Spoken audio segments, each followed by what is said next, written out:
Continuamos citando los versos pacíficos que encontramos en el Corán y estamos hablando de la Sura 9 o At-Tawab.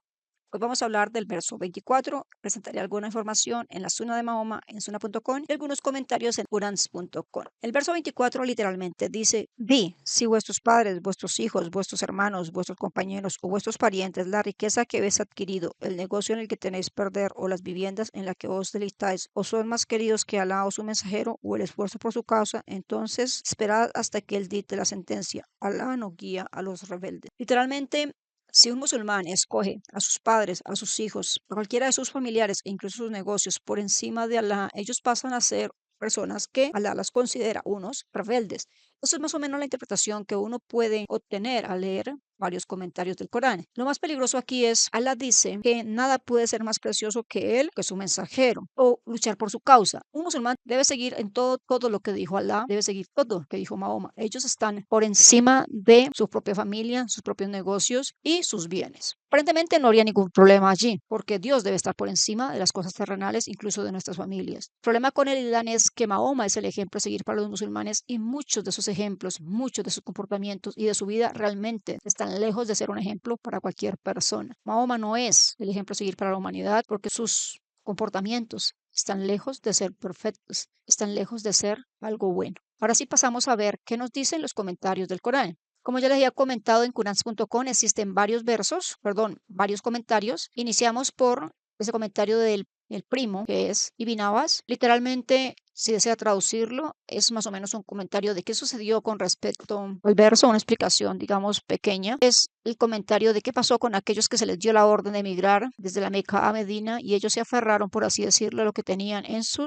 lugar de origen, en la Meca, y desobedecieron lo que el profeta dijo. Al final él cierra diciendo que aquellos que emigraron, digamos, por así decirlo, aceptaron lo que Alá les había dicho, ellos obedecieron a Alá, y aquellos que se quedaron debían aceptar su castigo, es decir, probablemente perecieron cuando los musulmanes conquistaron la ciudad después que Mahoma regresó a ella. Otro de los comentarios que podemos encontrar es el de los dos Jalalain, en este caso al Jalalain. Él inicia recontando, por así decirlo, lo que dice el verso y realmente el comentario que él hace es demasiado breve con respecto a esto, porque literalmente está simplemente poniendo sus propias palabras lo que el profeta dijo, que aquellas personas de sus familias, los padres, los hijos, hermanos, aquellos que realmente no migraron con Mahoma, realmente estaban desobedeciendo a lo que Alá dijo, que pusieron sus familias, sus posesiones, sus negocios por encima de lo que Alá dijo. Y al final ellos se retuvieron de emigrar junto con el profeta de Alá, cosa que Alá supuestamente les había ordenado. Y por eso ellos no eran guiados, por así decirlo, por Alá, porque Él no guía a los impíos, literalmente a los que son de mal corazón, los que no siguen lo que Alá dice. Ibn Kathir, mi comentarista favorito del Corán, dice que está prohibido tomar a los idólatras como personas que te van a apoyar, incluso si son todos familiares. Y comienza a explicar que Alá advirtió a los creyentes que no debían seguir a los incrédulos, incluso si son sus padres o sus hijos. Está prohibido tenerlos como aquellos que te apoyan si ellos escogen seguir a su desobediencia en lugar de Alá. Y aquellos que leen la sagrada palabra de Alá, y está el árabe para que traduzcan, para que lean y comprendan qué es lo que dijo el mensajero de Alá y qué dijo Alá. Continúa Ibn Kathir explicando detenidamente qué pasó, cuáles son los premios también de aquellos que siguen al mensajero de Alá, y les habla de los jardines del paraíso en los cuales estarán, donde fluyen los ríos y todas las cosas que Mahoma les prometió a los musulmanes. Dice literalmente se encuentra en la sura 58, allá 22, donde los creyentes no encontrarán, digamos, amistad en esos que se oponen a Alá y su mensajero. Un musulmán debe tener a Mahoma en un concepto mucho más elevado de lo que él tiene a su propia familia. Alá ordenó a su mensajero y advirtió a aquellos que prefieren su familia, a sus familiares o a su tribu, sobre su mensajero y sobre la yihad.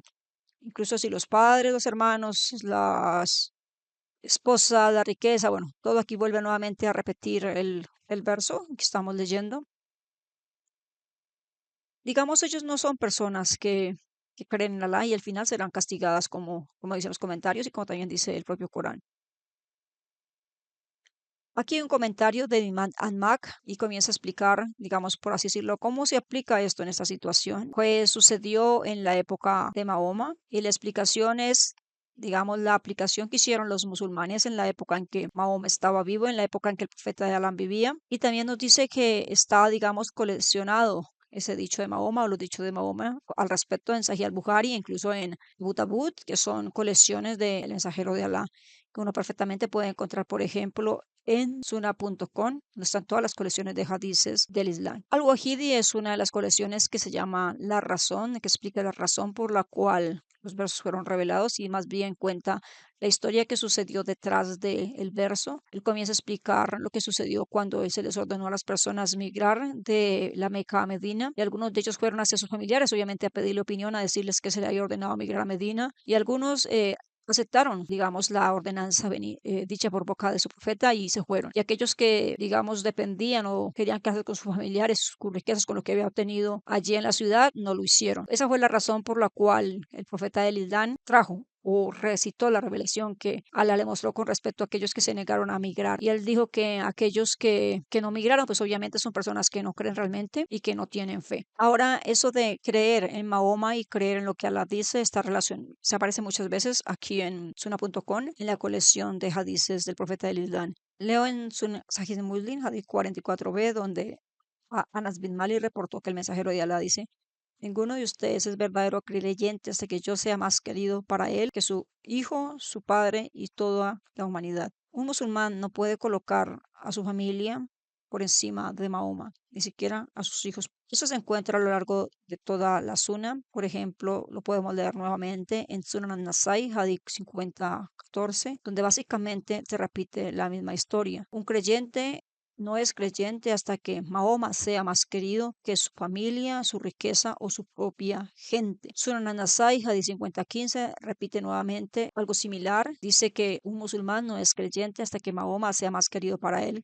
que su hijo o incluso su padre. Y encontramos también en Sunan an-Nasai 50:13 la misma historia. ¿Y por qué Mahoma estaba diciendo esto? Encontramos en varias traducciones del Corán, como pueden ver, donde literalmente Alá dice que ellos no tendrán verdadera fe hasta que te hagan a ti, Mahoma, juez en todas las disputas entre ellos y no encuentren en ellos ninguna inconformidad, digamos ningún malestar con lo que Mahoma ha juzgado, y deben someterse con toda sumisión. Frente a esto podemos decir que Alá hizo a Mahoma juez de todas las decisiones de la vida de los musulmanes.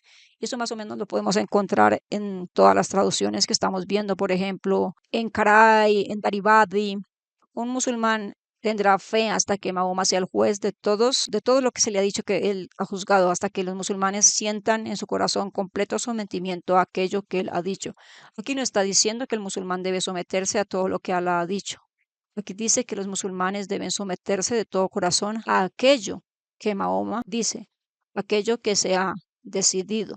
Y el musulmán debe hacerlo con toda sumisión y con todo sometimiento, literalmente.